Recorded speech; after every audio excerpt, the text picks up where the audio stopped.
2019 के लोकसभा चुनाव में यहीं से जब बसपा और सपा का गठबंधन था, अफजाल अंसारी सांसद हुए थे। इस बार सपा और बसपा का गठबंधन टूट चुका है। कांग्रेस और सपा ने इस बार गठबंधन किया है। सीधे हम गाजीपुर जिले में आए, जहां पर बातचीत करते हैं, लोगों की क्या राय है, माननीय सांसद अफजाल अंसारी के विषय में क्या सोचते हैं। डॉक्टर सम्मी सिंह जी, हम आपसे जानना चाहेंगे, इस बार के चुनाव में मुख्य मुद्दे क्या रहेंगे।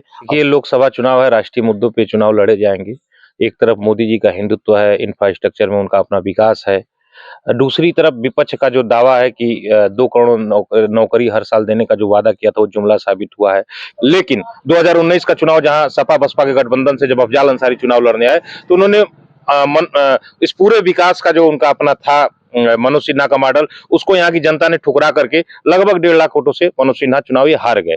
लेकिन आज फिर जब अफजाल अंसारी आ रहे हैं 5 साल के बाद, तो एक आरोप अफजाल अंसारी ये लगा रहे हैं कि सरकार ने हमको सदन में काम करने नहीं दिया, सदन के बाहर काम करने नहीं दिया। लेकिन फिर भी जनता का ये कहना है कि सदन में आप गए तो सदन में कोई भी आप गाजीपुर से जुड़े किसी मुद्दे को नहीं उठाए। शून्यकाल में सदन में होता है कि सांसद के लिए शून्यकाल का समय होता है, जिसमें वो किसी जनहित के मुद्दे को उठाता है, उसमें भी अफजाल अंसारी ने कोई मुद्दा नहीं उठाया। प्रश्नकाल में कोई अफजाल अंसारी का ऐसा प्रश्न सरकार से नहीं आया। संसदीय प्रणाली के अंतर्गत जो व्यवस्था है, और भी बहुत सारे संसदीय प्रणाली में एक सांसद को अधिकार है जिसमें वो प्राइवेट बिल ले आ सकता है, बहुत सारे अधिकार सांसद को दिए गए। तो अफजाल अंसारी उसमें पूरी तरीके से फेल रहे। उसके बावजूद उन पे जरूर ये भी बात सही है कि राजनीतिक विरोधी जान करके सरकार और सत्ता ने उनके अपराधीकरण के सवाल को लेकर के उनको कोर्ट मुकदमे कचहरी में, या तो जेल में रहे या तो कचहरी में रहे।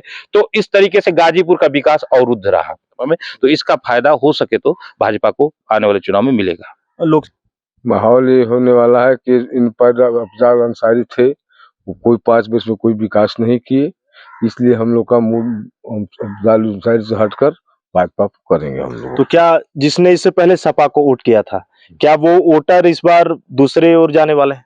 हाँ, सपा करता थे, इस समय वो उसमें कम से कम 50% सपा का वोट टूटने वाला है। पूरे प्रदेश की निगाह गाजीपुर पे, तो निश्चित तौर पे समय का इंतजार हमको करना पड़ेगा।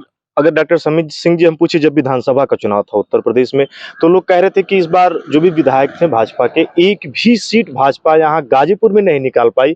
तो क्या उसका भी एक फैक्टर है कि यार जरूर इस बार भाजपा के लिए स्थितियां अभी वो नहीं है जो अभी धरातल पे कही जा रही है। उत्तर के विधानसभा के चुनाव में एक समीकरण और बना था। ओम प्रकाश राजभर उस समय सपा के साथ थे, और लगभग गाजीपुर की जो 7 विधानसभा है, गाजीपुर लोकसभा की 5 विधानसभा, गाजीपुर जनपद की 7 विधानसभा में 15 से 20 हजार मतदाता राजभरों के मतदाता है। कहीं कहीं 40,000 45,000 है जौराबाद वगैरह सीटों पे। तो वहां ओम प्रकाश राजभर विधायक भी हुए थे सपा गठबंधन से, और बाद में आज वो भाजपा के साथ है। तो वो समीकरण वो भी नहीं रहा।